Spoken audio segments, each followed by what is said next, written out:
पहले क्या होता था कि अन्नकूट जब होता है ना, तो अन्नकूट के समय पर श्रीमद् वल्लभाचार्य जी की 7 निधियां थीं, जिनको उन्होंने अपने पुत्रों को बांट दिया, गुसाई जी आदि ने सबने। एक निधि वहीं श्रीनाथ जी के बगल में विराज रहे हैं श्री विठलनाथ जी। फिर आप जो पुष्टि मार्गी होंगे उनको पता होगा, कोई सूरत में विराजते हैं, कोई बड़ौदा में विराजते हैं, कोई कहीं कहीं, ऐसे सब जगह सारे ठाकुर जी विराजमान है। हमारे गोकुल में है, गोवर्धन में है। तो अन्नकूट के समय पे क्या होता था, 7 ठाकुर जी नाथ द्वार आते थे और श्रीनाथ जी के ही अगल बगल में 7 ठाकुर जी एक सिंहासन पर विराजते और एक साथ सबका अन्नकूट होता था। बहुत ध्यान से सुनिएगा। आज भी नाथ द्वार में नियम है कि जब ठाकुर जी का भोग लगता है ना, तो ऊपर अटारी पर बैठ करके सेनाई बजाई जाती है, नगाड़े बजाए जाते हैं, समझ जाओ कि ठाकुर जी का भोग लग रहा है। तो अन्नकूट के समय पर 7 ठाकुर जी आए और श्रीनाथ जी के सामने अन्नकूट रखा गया।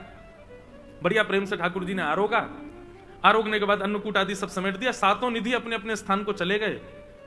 तो एक दिन रात्रि में शयन कराने के बाद जैसे ही मुखिया जी जो पुजारी जी हैं वो अपने शयन में गए, तो ठाकुर जी स्वप्न में आ गए श्रीनाथ जी, और स्वप्न में ऐसे आके बैठ गए रूठ के।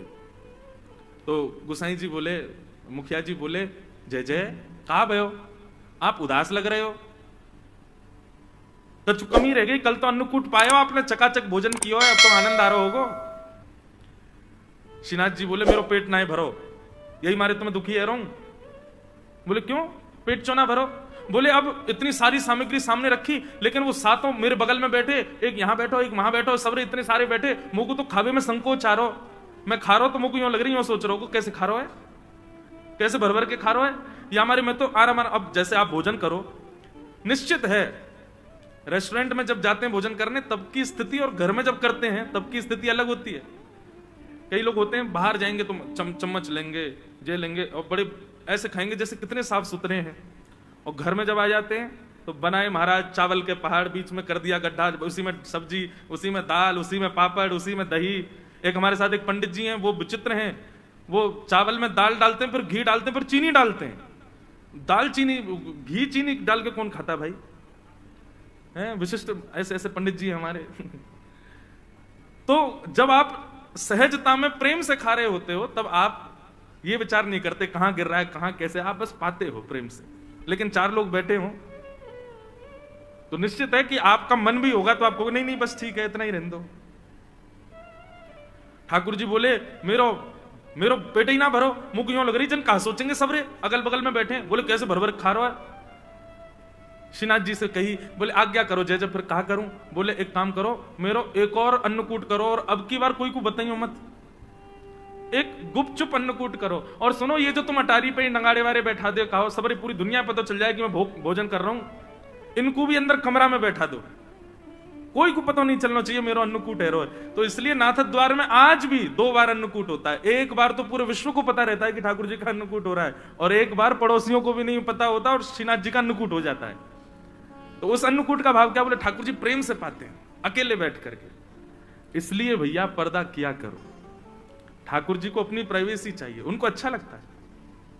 अब हम कथा सुनाने आते हैं, 4 घंटे कोई नहीं जाएगा हमारे लाल जी के कमरे में, तो हमारा भाव क्या रहता है, ठाकुर जी बढ़िया टांग पटांग धर के पौड़ गए होंगे, बढ़िया डिब्बा आप सब लोग मिठाई के लाओ तो खोल खोल के देखते होंगे कौन कहा ले क्या आयो, या मैं सीधे खा लूं। मधुमंगल श्रीदामा तनसुका मनसुका सब आ जाते होंगे कमरा में, खूब बिस्तर पर कूदते होंगे, तकियान पे एक दूसरे को मारते होंगे, और जैसे यहाँ आरती होती होगी फिर ऐसे खड़े हो जाते होंगे, हाँ, अब आवे वारो सहज हो जाओ। तो इसलिए ठाकुर जी को थोड़ा एकांत दो, ठाकुर जी को कभी पर्दा करो, कभी ऐसे करो, उसमें ये भाव मत रखो अकेले रह जाएंगे, नहीं, उनको एकांत की स्थिति कभी कभी प्रिय है, लेकिन कभी कभी, रोज नहीं। तो ऐसी बात है भैया, सेवा में सदैव याद रखो जो आपको अच्छा लगता है वो ठाकुर जी को करना नहीं है, ठाकुर जी को जिसमें सुख मिले वो उनको पधराओ, वो उनको प्रदान करो। कई लोग होते हैं हमें तो ऐसे ही अच्छा लगता है, आपके अच्छे लगने के लिए ठाकुर जी हैं क्या? ठाकुर जी को जिसमें रुचि लगे वो ठाकुर जी को निवेदित करो। कथा क्रम में चलें। कल हम आप सब लोगों ने श्रवण किया कि श्रीमद् भागवत की रचना हुई, और श्रीमद् भागवत जी की रचना में प्रधानता पंचम पुरुषार्थ प्रेम की है। वेदव्यास जी ने भागवत की रचना की और वही भागवत की सुंदर गाथा अपने पुत्र श्री सुखदेव जी को अर्पित की। सुखदेव जी ने यह कथा जाकर के परीक्षित को सुनाई। प्रश्न हुआ परीक्षित कौन है? तो यहां से अब महाभारत का थोड़ा प्रसंग आता है कि यदा मृधे कौरव संजयाना वीर स्वथो वीर गतिम गतेषु ब्रको दरावे दगदा विमर्श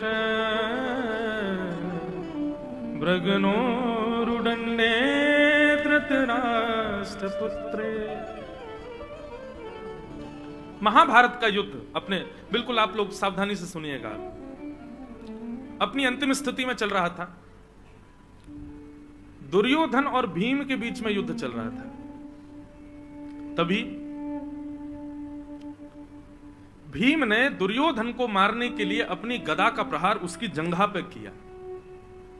नाभि से नीचे प्रहार करना युद्ध में मना है, लेकिन भीम ने जंघा पर प्रहार किया। क्यों? सबको कथा पता है कि दुर्योधन का पूरा अंग जो है ना, वो लोहे के समान है, उसको मारा नहीं जा सकता। केवल उसके जंघा का भाग ही है, उसका कटी भाग ही एकमात्र है जो चैतन्य हमारी तरह है। बाकी उसका सर्वांगीण अंग दिखता हमारे जैसा है, लेकिन वो पूरा लोहे का है।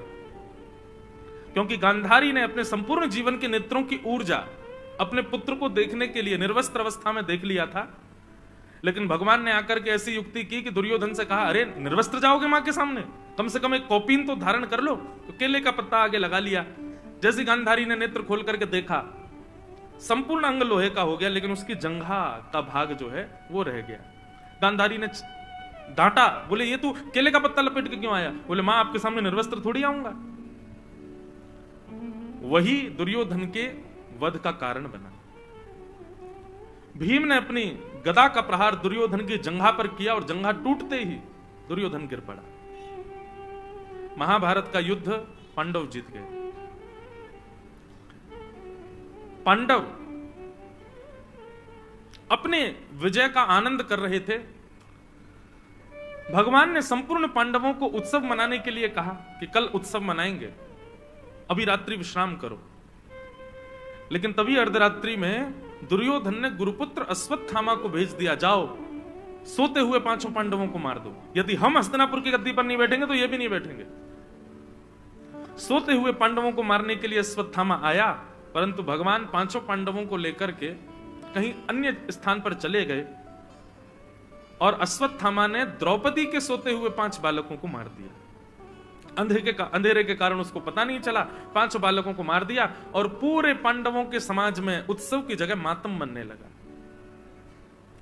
प्रातःकाल होते ही जब द्रौपदी को पता चला कि मेरे पुत्र मार दिए, द्रौपदी ने रुदन करना प्रारंभ किया। उसके उस आर्तनाद को सुनकर के अर्जुन का क्रोध बढ़ गया। अर्जुन कहने लगा, द्रौपदी तुम रोना नहीं, मैं तुमको वचन देता हूं, मैं प्रतिज्ञा लेता हूं, जिसने भी तुम्हारे 5 बालकों को मारा, वो कोई भी हो, मैं उसको जीवित नहीं छोड़ूंगा। भगवान ने अर्जुन को समझाया, अर्जुन निर्णय लेने में एक बात का ध्यान सदैव रखो। क्या? क्रोध में कभी भी निर्णय नहीं लेना चाहिए।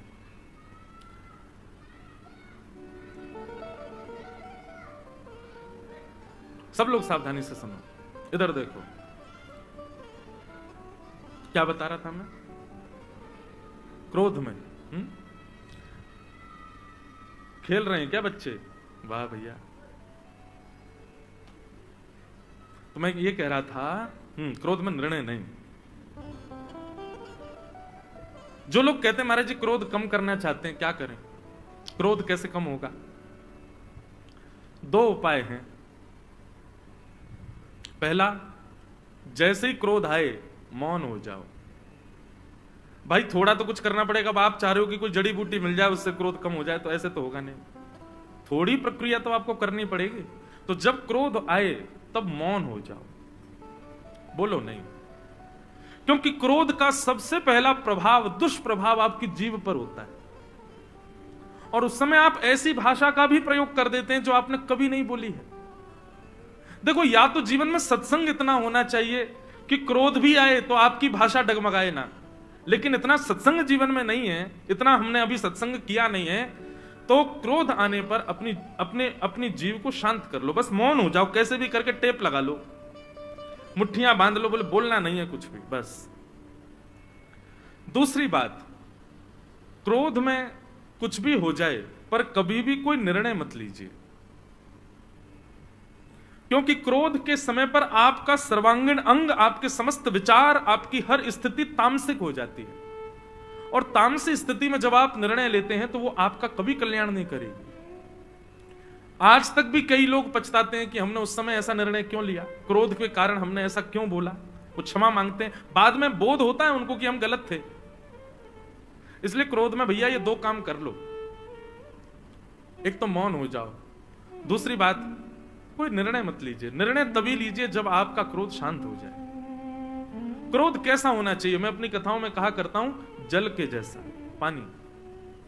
पानी का स्वभाव है कि जितनी देर उसको अग्नि के ऊपर रखोगे उतनी देर ही गर्म रहता है, पर अग्नि से जैसे ही अलग कर दोगे धीरे धीरे धीरे धीरे अपने आप शांत हो जाता है। कई लोग क्या होता है कि किसी बात से नाराज हो गए, बच्चे ने कुछ तोड़ दिया, अब नाराज हो गए, गुस्सा आ गया, तो जब टूटी हुई वस्तु देखी तो स्वाभाविक है क्रोध आ गया आपको, आपने उस समय थोड़ा उल्टा सीधा कुछ कह दिया या कुछ कर दिया, ठीक है, लेकिन अब वो गिलास साफ कर दिया गया, स्थिति शांत हो गई, बच्चा बेचारा रो लिया, क्षमा मांग ली, सब कर ली, लेकिन अब 3 दिन हो गए, अब गुस्सा ही बैठे हो, उसी बात से ही नाराज बैठे हो, ये क्रोध गलत है। जब स्थिति समाप्त हो जाए तो आपका क्रोध भी समाप्त हो जाना चाहिए। पर जो लोग क्रोध में आकर के वर्षों वर्ष तक क्रोध रहता है, वर्ष तक किसी को क्षमा नहीं करते, वर्ष तक क्रोध में ही रहते हैं, अरे इसने ऐसा किया था मेरे साथ में, ये उचित नहीं है। क्रोध जल के जैसा होना चाहिए, आपका स्वभाव जल के जैसा होना चाहिए। ताप लगी है तो गर्म हो गए, लेकिन ताप से आपको कोई विलक करे तो अपने आप शांत हो जाओ। क्रोध में निर्णय मत लीजिएगा। अर्जुन को भगवान रोकने लगे, अर्जुन निर्णय मत लो, लेकिन अर्जुन नहीं माना। पांडव पक्ष के 3 लोग बचे थे, उनमें से एक अश्वत्थामा था, अश्वत्थामा को पकड़ करके अर्जुन ने बंदी बना दिया और द्रौपदी के सामने प्रस्तुत कर दिया, बोले ये है तुम्हारे बालकों का हत्यारा। अपनी तलवार लेकर के खड़े हो गए अर्जुन और बोले आज्ञा करो द्रौपदी, मैं इसका सर धड़ से अलग करने वाला हूं, तुम्हारी कोई और इच्छा हो तो बताओ, यही है तुम्हारे बालकों का हत्यारा।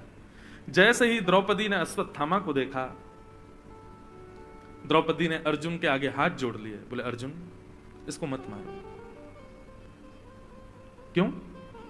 क्यों ना मारे?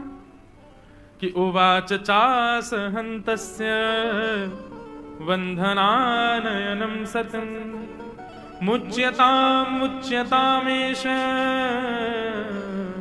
ब्राह्मणो नितराम गुरु। हम क्षत्रिय हैं अर्जुन, और ये ब्राह्मण है, और ब्राह्मण के साथ साथ भी ये हमारे गुरु का बेटा है। गुरु पुत्र गुरु के समान होता है, इसको मत मारो। पहला कारण इसको इसलिए मत मारो क्योंकि हम ब्राह्मण नहीं, हम क्षत्रिय हैं और ये ब्राह्मण है। दूसरा कारण इसलिए इसको मत मारो क्योंकि ये गुरु का बेटा है। और तीसरा कारण इसलिए मत मारो क्योंकि ये अपनी मां का इकलौता पुत्र है। इसकी मां विधवा पहले ही हो चुकी है, पति का सहारा नहीं है, और अब इसको भी मार दोगे तो इसकी मां को पुत्र का भी सहारा नहीं रहेगा, अकेली कैसे रहेगी? मेरे 5 पुत्र मर गए पर मेरे 5 पति तो जीवित है ना, इसको मत मारो। लेकिन फिर भी अर्जुन आप चाहते हैं कि इसको मारना है तो मार दीजिए, लेकिन शर्त होगी क्या?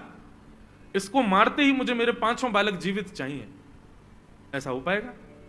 नहीं। द्रौपदी की बात में धर्मम न्यायम शकरुणम निर्वलीकम शमम महत, ये 5 बातें हैं। कोई भी निर्णय लेने वाले व्यक्ति को इन 5 बातों का ध्यान रखना चाहिए कि धर्म क्या कहता है, कहीं मेरा निर्णय अधर्म का पक्षधर तो नहीं। किसी भी प्रतिज्ञा लेने वाले व्यक्ति को न्याय का विचार करना चाहिए, मैं जो प्रतिज्ञा लूंगा उससे न्याय होगा कि नहीं। तीसरी बात, अपनी किसी भी प्रकार की प्रतिज्ञा में दया को जरूर स्थान दीजिएगा, थोड़ा दया पक्ष भी रखिएगा, निर्दयी मत हो जाइएगा। ध्यान रखिए इन बातों को। सबसे पहली बात धर्म का ध्यान रखिएगा, दूसरी बात न्याय होना चाहिए, तीसरी बात करुणा यानी कि दया होनी चाहिए। चौथी बात, निर्वलीकम मतलब निष्कपटता, एक पक्ष के प्रति आपका कपट भाव नहीं दिखना चाहिए। और पांचवी बात, समत्व, दंड का अधिकारी अपना पुत्र भी हो तो दीजिए, वहां पर आप मोहवश उसको मुक्त कराने का प्रयास मत कीजिए। ये 5 बातों का हर व्यक्ति को ध्यान रखना चाहिए कोई भी प्रतिज्ञा लेने से पहले। धर्मम न्यायम शकरुणम निर्वलीकम समम महत। द्रौपदी की बात में ये 5 चीजें थी, धर्म भी था, न्याय भी था, दया भी थी। द्रौपदी कहती है इसको मत मारो क्योंकि ये ब्राह्मण है और हम क्षत्रिय हैं, हम क्षत्रियों के लिए ब्राह्मण सदैव पूजनीय होते हैं। इसको मत मारो क्योंकि ये गुरु का बेटा है। गुरु जिसने तुमको धनुष उठाना सिखाया, जिसने तलवार उठाना सिखाया, जिसने बोलना चलना लड़ना सिखाया, उस गुरु की दक्षिणा के रूप में पुत्र को मारोगे, इसको मत मारो। तीसरी बात, ये अपनी मां का इकलौता पुत्र है। बंधुओं, धर्म कहता है कि आप जिस मार्ग से निकले हो उस मार्ग में कितनी रुकावटें, कितने कांटे, कितने गड्ढे आए हैं, यह पीछे आने वालों को बता दीजिए ताकि उनको वो कष्ट ना सहना पड़े। लेकिन हम लोग उल्टे हैं। हमसे कोई पूछे आप केदारनाथ गए थे, आपकी यात्रा कैसी रही? अब केदारनाथ जाने में महाराज प्राण तो निकल गए हमारे, बस में ऐसी हालत हो गई, हेलीकॉप्टर में ये आओ, फिर वहां ऊपर खच्चरों ने तो फिसल फिसल के हाथ पांव तोड़ दिए, पर दर्शन में भी कोई स्थिति नहीं, वहां पे ऊपर कोई व्यवस्था नहीं थी, और महाराज सर्दी जुकाम हो गया, गर्म पानी नहाने को नहीं मिला, भीड़ के कारण हाथ पांव सब हमारे दब गए, पिच गए। स्थिति तो ऐसी हुई। लेकिन किसी ने पूछा कैसी रही यात्रा? हम भी बना रहे हैं अगले महीने जाने का। बहुत बढ़िया, एक नंबर। बस की सुविधा तो बहुत ही अच्छी, वहां ऊपर रहने की व्यवस्था तो बहुत बढ़िया, गीजर 24 घंटे चलता है, भीड़ तो बिल्कुल होती नहीं है। सुबह के समय जाना, कोई बिल्कुल साफ मिलेगा, सीधे जाओ, प्रणाम करे, निश्चित जाओ, पूरे परिवार सहित जाओ। और मन में क्या सोचना, बेटा जा, तुझे भी तो पता चले। नहीं, अगर हमको किसी मार्ग पर कष्ट हुआ है तो चाहिए कि पीछे उस मार्ग पर जो आ रहे हैं उनको सावधान किया जाए। द्रौपदी कहती है कि पुत्र के मरने पर मां को कितनी पीड़ा होती है, वो पीड़ा अभी मैं सह रही हूं अर्जुन, और मैं नहीं चाहती कि पुत्र मरने पर जो पीड़ा इस मां को हो रही है वो इसकी मां को हो, इसलिए इसको मत मारो। बंधुओं, इतनी बात हो गई, सब लोग चुपचाप खड़े खड़े देख रहे थे, लेकिन तभी सिसकियों की आवाज आने लगी। कौन रो रहा है?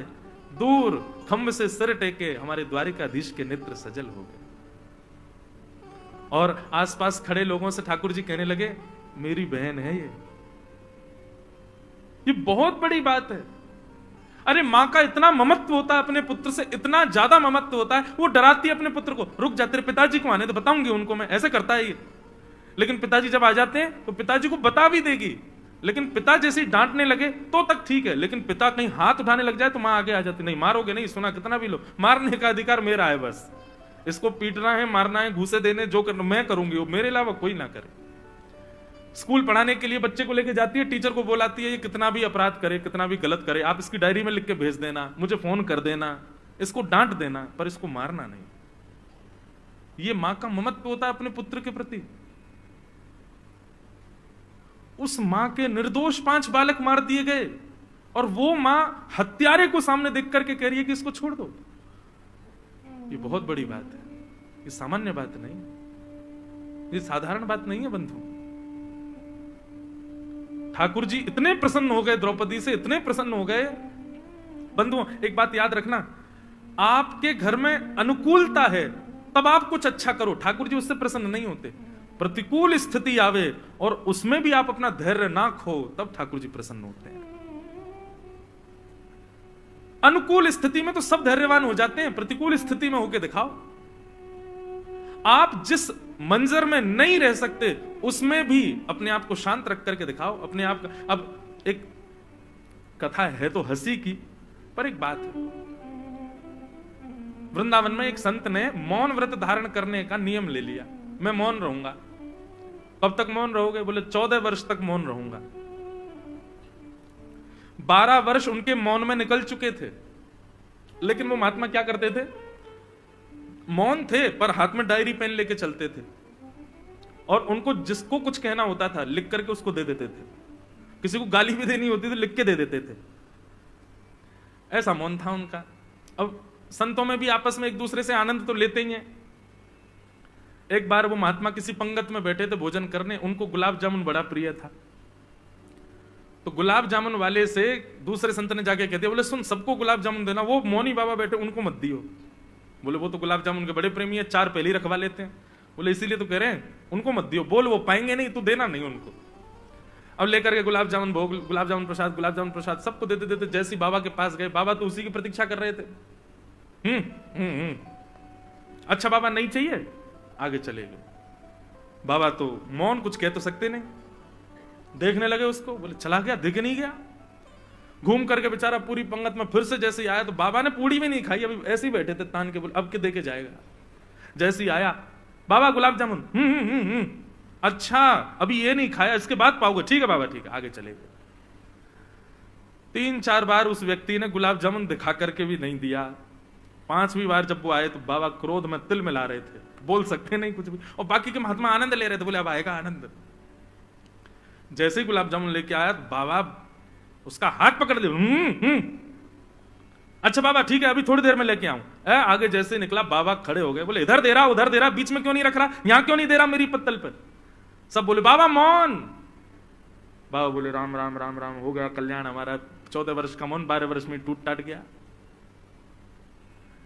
सब ने आकर के हृदय से लगाया, बोले अब 12 साल का ही रहने दो बाबा, प्रेम से गुलाब जामुन पाओ। प्रतिकूल स्थिति में अपने आप को संयमित रखना यह परीक्षा है। अनुकूल स्थिति में तो कोई भी रह लेगा, अनुकूल स्थिति में तो अपने ऊपर संयम कोई भी कर लेगा, प्रतिकूल में करके दिखाओ।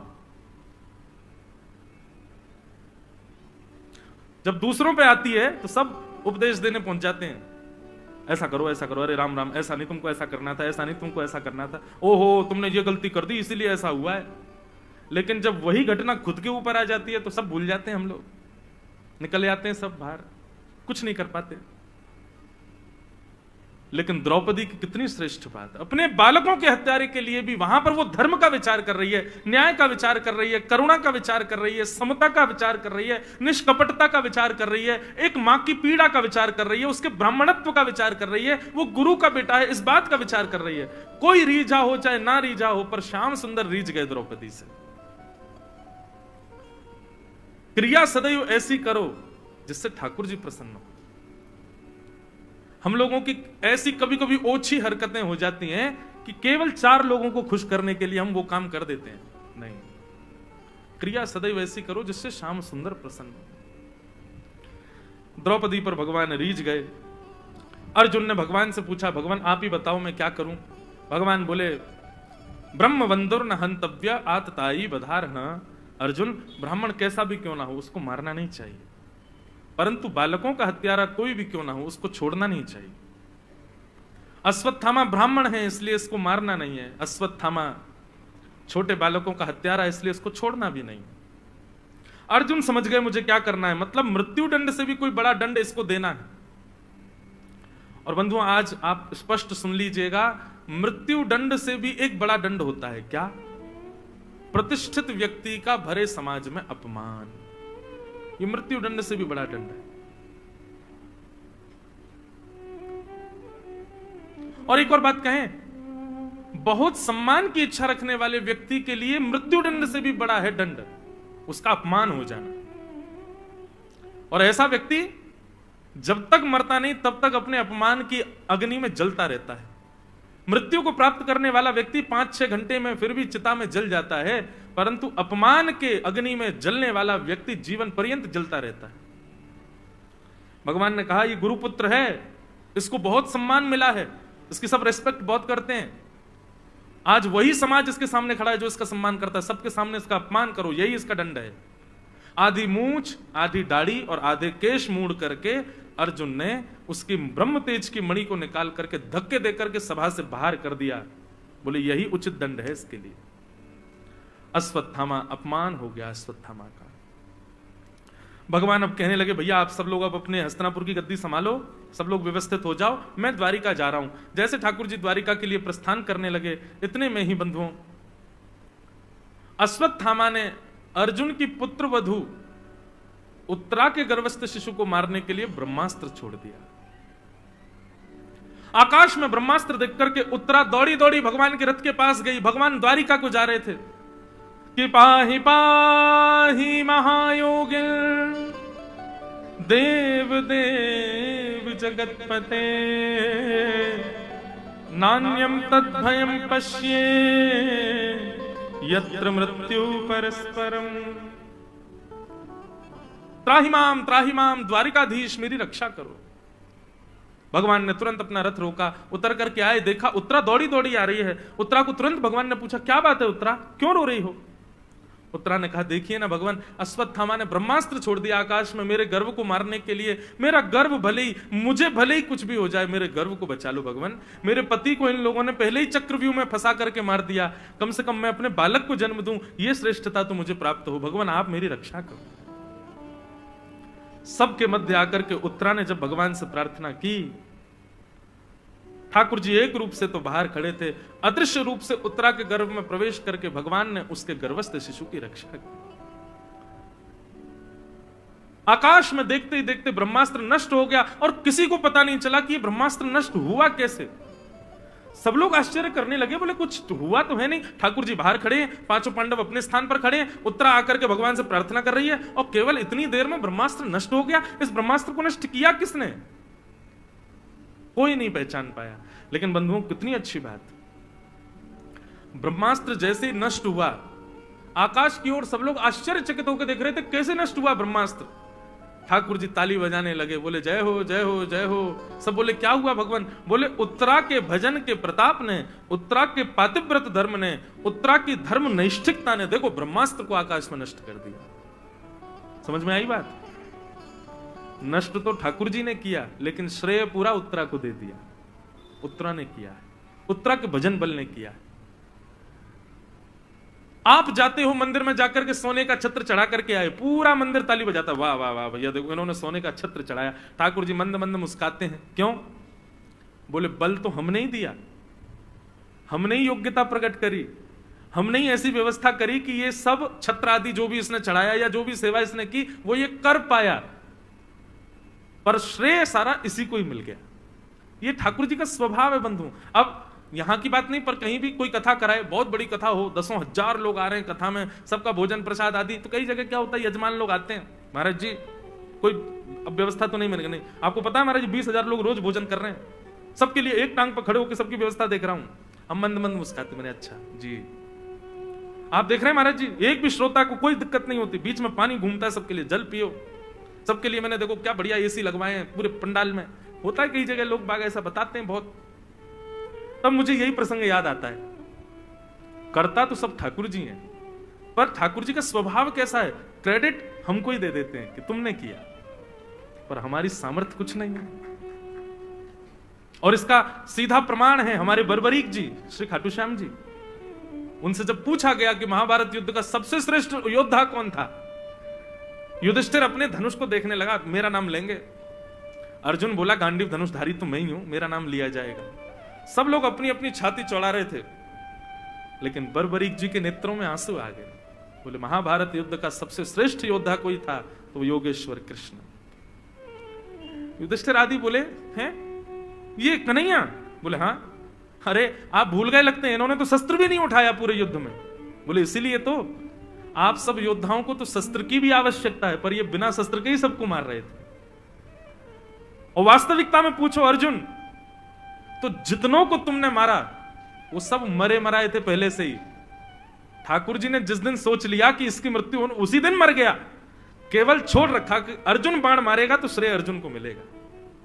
मृत्यु तो पहले हो चुकी थी महाभारत के योद्धाओं की, एक कौरव पहले ही मारे जा चुके। जिस दिन भगवान शांति प्रस्ताव लेकर के गए और दुर्योधन ने कहा सुच्चग्रैवन दास्यामि बिना युद्धेन केशव, सुई की नोक के बराबर जमीन भी युद्ध के बिना नहीं दूंगा, वास्तव में तो ये कौरव उसी दिन मर गए थे सारे।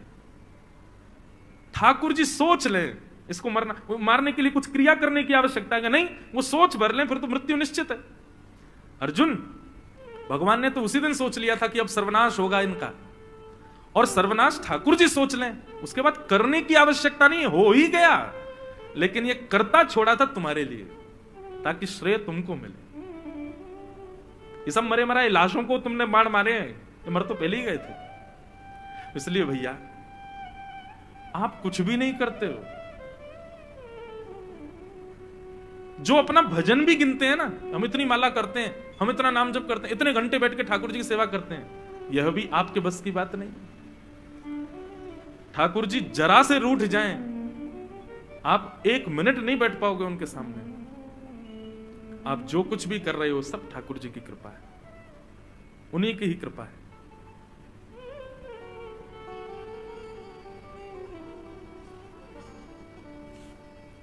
भगवान ने श्रेय दे दिया उत्तरा को। सब लोग कहने लगे अरे कैसे ब्रह्मास्त्र नष्ट हुआ? भगवान बोले उत्तरा का पातिव्रत है, ये उत्तरा का भजन बल है, उत्तरा की धर्म निष्ठिकता। उत्तरा तुझको प्रणाम है भैया, तेरे धर्म बल ने देख ब्रह्मास्त्र को नष्ट कर दिया आकाश में। उत्तरा को भी लगने लगा हाँ ये तो जरूर मेरे ही बल से नष्ट हुआ है। ठाकुर जी मंद मंद मुस्काने लगे, सब उत्तरा की प्रशंसा करने लगे, लेकिन कोने में खड़ी कुंती बुआ भगवान को देख रही थी। पास आई भगवान के, ठाकुर जी बोले कहो बुआ, देखो कैसी बहू आपके घर में उत्तरा, इसका भजन बल, इसका धर्म बल, इसकी पातिव्रत सेवा, इस सबके बल से देखी आज इसने ब्रह्मास्त्र को नष्ट कर दिया। कुंती बोली ठाकुर जी आप कितने चतुर हो, मैं ये गहराई नाप नहीं पा रही हूं, आप बहुत चतुर हो। ठाकुर जी बोले क्यों, ऐसा क्यों कह रही हो? बोले मुझे सब पता है, उत्तरा के गर्भ के शिशु को उसके धर्म बल ने नहीं बचाया। यदि उसका धर्म बल भजन बल में इतनी सामर्थ होती ना तो अभिमन्यु जीवित खड़ा होता है यहां पर। जिस अभिमन्यु को चक्रव्यूह से नहीं बचा पाया कोई, उस उत्तरा का बल इतना हो गया कि वो अपने गर्भ के बालक को ब्रह्मास्त्र से बचा लेगी, अपने पति को बचा लेती। ये सब आपकी कृपा है। आप एक रूप से बाहर खड़े थे और दूसरे अदृश्य रूप से आपने भीतर प्रवेश किया और भीतर जाकर के अपनी गदा को घुमाया है, उसी के बल से ही ये नष्ट हुआ है और श्रेय दे रहे उत्तरा को। ठाकुर जी तुरंत गए, कुंती बुआ का मुंह बंद कर दिया, चुप रहो बुआ, काय को पोल खोल रही है, लगे रहने दो, देखो सब देखो उत्तरा की प्रशंसा कर रहे हैं। कुंती एकांत में ठाकुर जी को ले गई और बोली अब मेरी बात सुनिए, मुझे आपकी स्तुति करनी है भगवान। और कुंती ने भगवान की प्रथम, श्रीमद् भागवत की सबसे पहली स्तुति है कुंती स्तुति। भक्त ठाकुर जी के भेद को पहचान जाते हैं भगवान। ठाकुर जी सबसे छुपा लेंगे अपनी क्रियाओं को, लेकिन एक वैष्णव से नहीं छुपा सकते। ठाकुर जी की हर लीला वैष्णव खोज लेता है। कुंती ने भगवान की स्तुति गाई, बहुत सुंदर स्तुति है कुंती की। कुंती भगवान से कह रही है कि नमस्ये पुरुषं त्वाद्यम ईश्वरं प्रकृते परम अलक्ष्यम सर्वभूतानां अंतर्बहिरवस्थितम। हे नाथ, आप पूरे जगत कारण हो, आप साक्षात भगवान हो, मैं आपको प्रणाम करती हूं, मैं आपको नमस्कार करती हूं। कुंती ने बंधुओं अपनी स्तुति में एक बात सिद्ध कर दी। हम सब वैष्णवों को कुंती संकेत करते हुए कहती है कि एक भक्त भगवान को कुछ नहीं दे सकता, कुछ भी नहीं। केवल एक वस्तु आप ठाकुर जी को दे सकते हो, क्या? दोनों हाथ जोड़ करके सर झुका के आप केवल नमन कर सकते हो। इसके अतिरिक्त जो कुछ भी आप ठाकुर जी को दे रहे हो वो ठाकुर जी की कृपा से आपको प्राप्त है। नमन, नमन का मतलब क्या होता है? अब ये मन मेरा नहीं है ठाकुर जी, ये मन पर वश आपका है, इसलिए नमन। ये सर झुका के नमस्कार करना, केवल इसके अतिरिक्त आप कुछ भी ठाकुर जी को नहीं देते। जो भी दे रहे हो एक प्रकार से ऐसा समझ लो, आप मेरे घर आए और आपने सोचा खाली आता है यार कुछ तो दें महाराज जी को, तो मेरे ही घर में लगे हुए चित्र को उतारा, पहुंच दिया और मुझे कहा महाराज जी आपके घर पधारे, लीजिए आपके लिए भेंट लेके आए। अब मैंने देखी, मैंने यार ये तो मेरे ही डाइनिंग हॉल की चित्र पेंटिंग है, तुमने उतार के मुझको ही दे दी। ठाकुर जी ले लीजिए ना, अब ऐसा मत किए, हमने दिया है, आप इसको मान लीजिए हमारी तरफ से एक उपहार।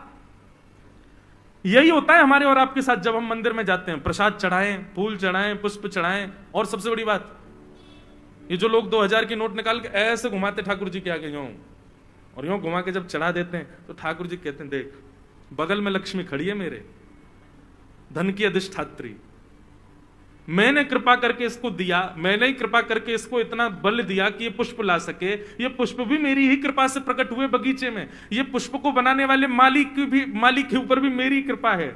इसमें जो धागा है उसमें भी मेरा ही बल है। उसको पैसे से खरीद करके लाया वो धन भी मेरी पत्नी लक्ष्मी है। लेकर के आया है, जो लेके आया वो भी मैं ही हूं। और आकर के मेरे सामने ऑफर करते हुए अपना श्रेय ले रहा है। आप कुछ नहीं करते ठाकुर जी के लिए, केवल आप नमस्कार करते हो बस। ये दो हाथ जोड़ करके जो आप दीन होते हो ना, बस इसके अतिरिक्त आप और कुछ नहीं दे सकते ठाकुर जी को। कुंती ने यही कहा कि नाथ हम आपको कुछ नहीं दे सकते, केवल नमन कर सकते हैं। तो इसका मतलब ये नहीं है, अब कई कंजूस लोग भी तो बहुत हैं हमारे संसार में। कई लोग आ जाएंगे, महाराज जी आप ही तो कह रहे थे ठाकुर जी की सब वस्तु ठाकुर जी को, काय को 56 भोग लगा मैं ठाकुर जी को, काय को फूल का बंगला लगा मैं ठाकुर जी का, काय को सजावट करें ठाकुर जी की, सब ठाकुर जी तो कर रहे हैं, तो फिर हम लोगों को तो बिल्कुल नमस्कार ही करना चाहिए, नमन ही करना चाहिए, दान पेटी वगैरह सब हटा दो मंदिरों से, इनकी भी क्या आवश्यकता है, ठाकुर जी तो सब है ही है ठाकुर जी का। कई लोग कथा के दो अर्थ निकालने वाले भी होते हैं ना। भाई देखो, ये 56 भोग ठाकुर जी को क्यों लगाया जाता है? हे ठाकुर जी, इस विश्व में 8 अरब लोग हैं।